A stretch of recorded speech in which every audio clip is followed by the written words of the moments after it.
Hello, everyone. Yeah, super happy to be here. Let me just start by saying that I think I make a terrible mistake once in a while.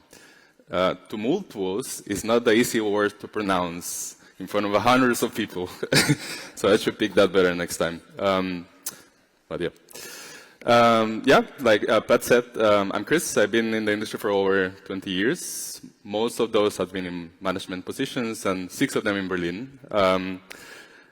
It's a bit weird to say this like this, but I've been involved in 4 layoffs, 2 of them in management positions as well, and layoff once, which is weird, but that is why, right? This has been our year so far. 400,000 people lay off. That is about 1,200 per day.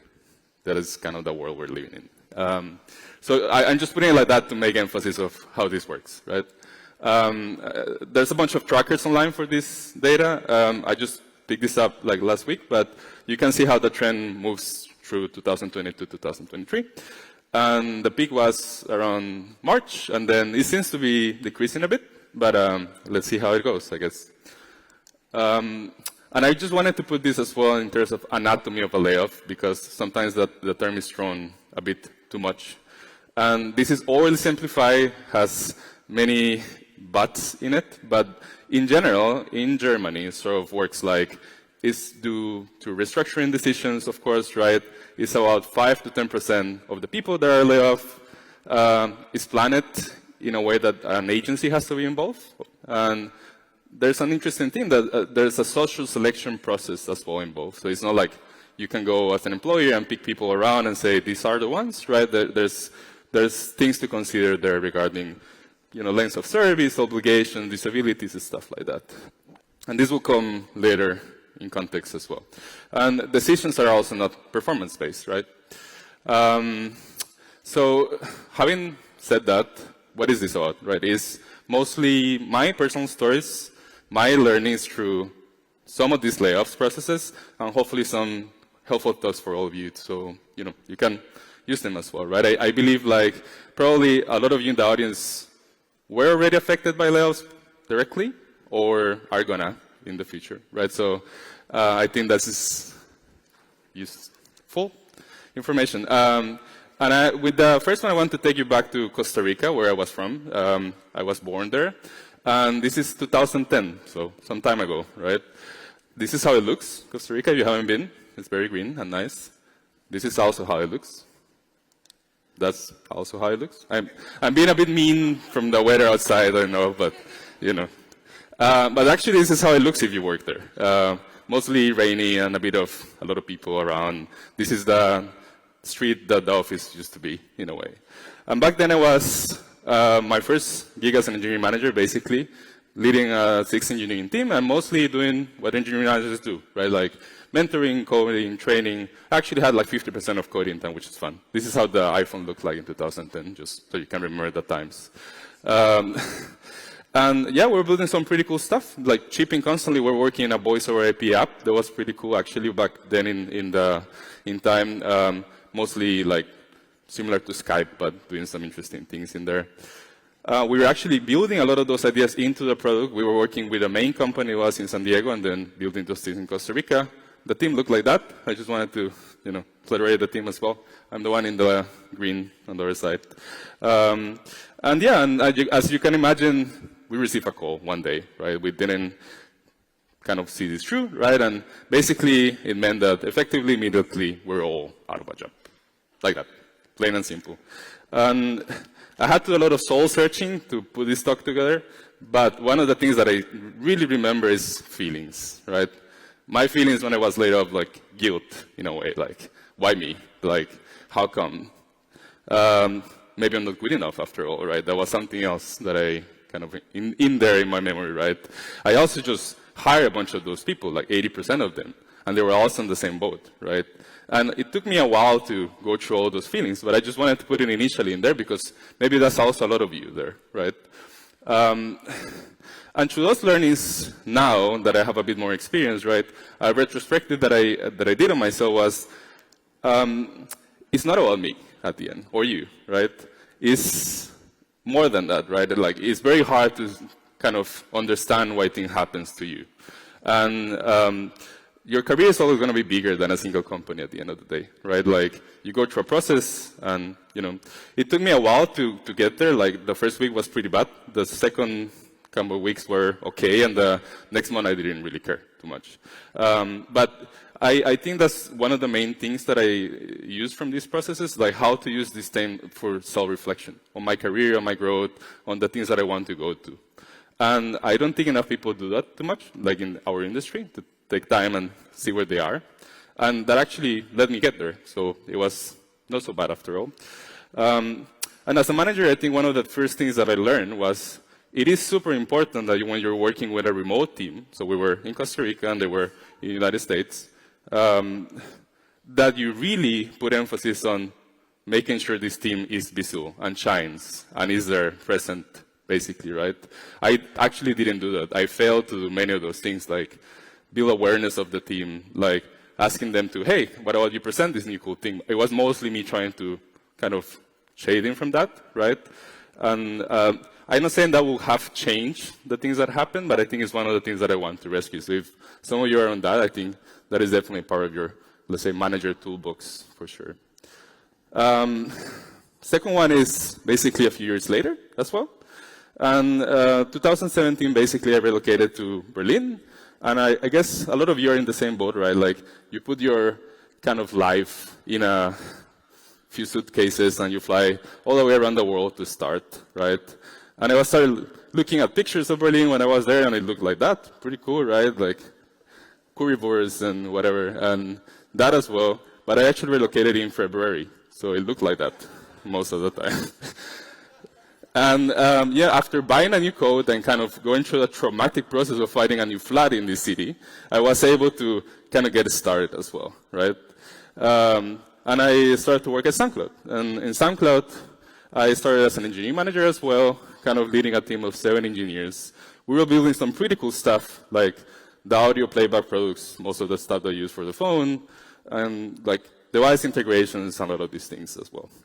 I think I spent the next 6 months in that mode, and even writing some code, which is, you know, I found the happiest thing that I had basically back then.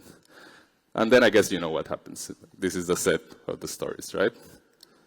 Yeah, again. And this was 6 months in the job, like 40% cut on profitability, basically. It was a bit in the news and whatnot, right? And the aftermath was basically 40% of the engineering teams were laid off, a bunch of teams in New York and different areas. 80% of my team was laid off as well. Magically, I did not. Actually, for these like social selection reasons, at the end, I figured it out. But yeah, it was pretty shocking, right? I came, I guess I was going to fly back, and now I stay, right? But it gave me a good amount of time to think as well, and some of the experiences that I had in the past in 2010 helped me get there as well. So some of the things that I think helped me through that process that maybe could help you as well, right? The same theme of clarity, I think, is very important, right? So, you know, these feelings of certainty and sadness kind of like went through a bit quicker now because I've seen it before, right? And then I start trying to reflect on my role. Has actually this going to change it? Like the team that I was hired to kind of work with was no longer there. But are the same values that I joined this company still there? Like, is the product the same? Is it going to change, right? How can you find that adaptability that helps you understand some of these ins and outs of what happened, right? So I think this is one of the most important ones, that you find the clarity in yourself through this change, right? Not only on me is the emotional impact through these changes, right? But I think it's super important that when you're there as a manager, right, you just sit down and listen what people have to say, right? Like, they will come and ask you for clarity directly. Hey, can you tell me more about the team? What about the company? What are our goals, right? And if you don't have that clarity, I think it's totally your responsibility to go on and find it. Like, go and speak with the CTO, to whoever, to actually try to understand that panorama, right? Another thing that I found was there's a lot of survivor's guilt in that change, right? A lot of the people that lost, you know, like the teams were dismantled, basically, right? There were still some of them lingering around. and they didn't have a team or what they joined or any of this mission was already there, right? And they were just sitting like waiting for someone to, hey, and why I'm still here, and what about me, right? And I try to understand a lot of those feelings so I can actually try to present some of this information, I guess, going through, right? And it's something that without this situation, I guess it is not so like clear, I guess, to go to. And so it goes back to communication as well, right? Like having a way that you can demand that clarity has to be the next steps as you as a manager, right? Like I think after 2-3 weeks of being in that process, we start getting there in a way. And I understand that my role was no longer going to be the role that I was hired for. I'm going to start leading a bit more of the platform teams in there. And through that goal setting of myself, I was able to then start interacting with more engineers to be able to tell me, hey, this is how you can help me as part of my role and as part of my team. What would you think about this, right? Should we build that in a way? Should we still continue with that? So there was a lot of these like loops of goal setting that I put in there as well. Helping people back to work is one of the things that I also try to understand. So this will be like 3 weeks after something like a layoffs happened, right? And I was not really doing much coding beforehand, right? But I think one of the things that I really support there was like, how can I use some of the mindset I already have with the clarity to help people get there as far as me, right? I remember that back then the team was lacking a lot of observability and dashboarding and things like that. So why don't I do that, right? And help that become a thing, right? And we use a lot of opportunities to celebrate and find our way forward as a team, right? We also use that a lot to do like company demos and company all hands where we just see this process going through. And this is coming mostly from the team up, right? No one was telling us to do these things, actually.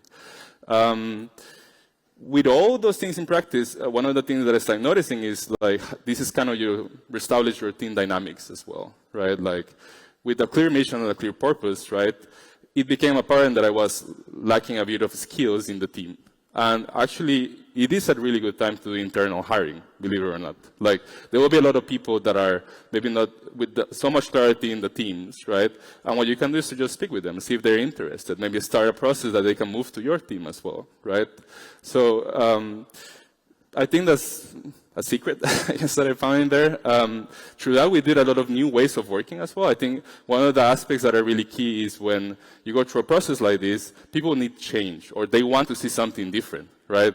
Especially after layoffs, it's like, hey, you need to build trust again, right? How do you build trust without actually showing that something is changing, right? So I use a lot of opportunities there to introduce maybe how we did, like, pull reviews, right? Or how do we stand up, or like, kind of all the team dynamics in a way, right? So change is actually pretty good after this. And through that, I think we managed to find a long-term vision in that way, right? It's not like it's easy, right? Like you still have to have some sort of like short-term goals and long-term goals, but the big picture of where this is going, right, has to start making sense. For me, it was mostly about building the platform org for SoundCloud back then. And we start putting teams together that make sense for that part of the business, right? Then a lot of the people that I was able to bring into our teams were like pretty senior individuals, right, that enabled the business to move forward in that way. And only because I was able to portray that vision, they were interested of working with us in that team, right? So I think a lot of that long-term vision, while you're there, how to get there, has to come from you as well. After all that, 4 years later, I think, still very happy there, right? Like we finished, or I finished there with like 60 people on my org, and it was really fun. At the end, actually, the weather did improve as well in Berlin. And maybe that brings me to my third layoff there. This was in 2022, so 4 years later. And I Googled good things that happened in 2022, and actually couldn't find too many. So, yeah, it hasn't been the best year also, right? Like war, economics, inflation, all these things. If you're a space fan like I am, well, James Webb Telescope reached Final Destination, which was pretty cool to see. I also started a new job back then. And basically my role there was at Senju, director of engineering as well, right? And 2022 early was still pandemic. I was onboarding kind of like in this way remotely, and it was a bit messy in a way. But I was pulling through. Like the whole idea was to do the same, a bit like mentoring, building the platform teams in the work, right? And finding a bit of that platform engineering infrastructure. Around Q3, Q4, 2022, things started to change quite rapidly for us, actually. There was a hiring freeze that basically meant that a lot of my hiring plans were going to be scratched. And, you know, we started double down in profitability, and we also decided, like, hey, I think, you know, we didn't want to go this far, but layoffs is something that I think we're considering quite far, right? And I want to split this time into two things that at least are the ones that I remember the most from that process, right? Kind of before you arrive to that decision and before the news are shared within the organization, and after, basically. And before, I was brought into kind of this decision, and I was not a decision maker, right? I was like kind of the secting of the company, right? But in that sense, one of the things that I really wanted to get to is like, what are the ins and outs of these decisions, right? Like, how do we get there and why that's the case, right? Are we considering other options, right? And also through that, like, how is my role going to change, right? I'm still, like, believing in the future of this company, right? Do I still like what I do, right? All these things kind of came into effect there, right? And I think putting that emphasis on that is important for you to continue through this process, right? I think one of the things that I also asked was, are we doing the best that we can as a business, right? Layoffs is pretty tricky, but I think companies can do, through all that, good, right? Meaning treating people humanly, right? Making sure the packages are fair, making sure we can support in many ways, like, you know, finding a job, like, you know, all these sort of things, right? And I wanted to understand that deeply to make sure that when I was gonna lay off like 30% of the people that were with me, I can say that to their faces straight up, basically. And I put a lot of emphasis on that, right? I also found myself that I needed to understand that everyone that was having those conversations with the people who were laid off had clarity on all that, right? So me bringing clarity to people on manager positions that work with me, I also find like, you know, like that as a really important process for the steps to come. This is a phrase that stick with me through that. Like, people will forget what you said, they will forget what you did, but will never forget how you make them feel, right? And when having those conversations, I think, you know, that is pretty key. Well, yeah, that happened, you know, the conversation started, and what comes after, right? And this is coming, like I said, from my position as a director of engineering there, but I think it's really important that you give people time to regroup, right? Like, they need to understand what happened and kind of be open to ask those questions, right? But you need to be fast, right? Humanly fast. Like, I think after you share this with your organization, right, it's kind of a ticking bomb, right? And so what you need is hopefully people understand if they're personally affected and directly affected, like in that moment, right? I've seen companies kind of waiting for like 2 weeks or a month. I know that that's something necessary depending on the location, but if it's not fast, it's just going to make it very, very hard for everyone. And through that speed, I guess, what I understand is it takes a lot of time to review something, right? You basically lost the entire trust from your team, right? And rebuilding that trust is something you really need to put emphasis on going forward. So if you're not, as a company, having like the really, really extreme transparency in terms of your financials, I think it's a good place to start, if you can, right? Not knowing where we are as a company, how much money is coming in, how is our burn rate, are things that are probably going to be asked right now. So I think that's something that I also seen. Yeah, that's another phrase that I like to point out. Like, your role is not to make people work, but to enable them to work, right? And that is the most important process to do that now, right? And if you manage to make it true, right, and as a leadership team, if you make this huge change in your organization, right, putting emphasis and doing a bit of retrospection of what happened will probably enable you to be an even better team, hopefully, right, through that change. And what we did was to retro what happened, what we can make different, right? And I do believe, like, after that, the team was way stronger than before. So maybe the final note here is, through all those experiences, right, I spotted a few patterns, I guess, from 2010 to 2023. And I just wanted to close with this because I think is what stick to me the most, right? It's not about you, like I said, right? Like, I think it's the first one. And your career is definitely more important than a single company, right? But not being about you is also mean that everyone is affected through all these processes, right? It's not just the persons that were directly affected, the ones that lose their job, right? It's everyone organization, and they sort of need the same treatment as well, right? As a company, if you don't have clarity, or as a manager as well, like, this is the time. Like, I think, you know, one of the most important things that you can have as a manager is being very open and very transparent about what you want, right? And if you haven't done that as part of your ways of working, do it now. And doing your best, I put here mostly as a company as well, right? Like, are you fair? Is this the best process that you can, right? But also as a manager, right? Basically, in this moment is where your team and your company probably needs you the most, right? And it's where most of the learnings will come from. So if you want a process to do that, is basically this one. And I think they're expecting that from you as well. And that's me. Thank you very much.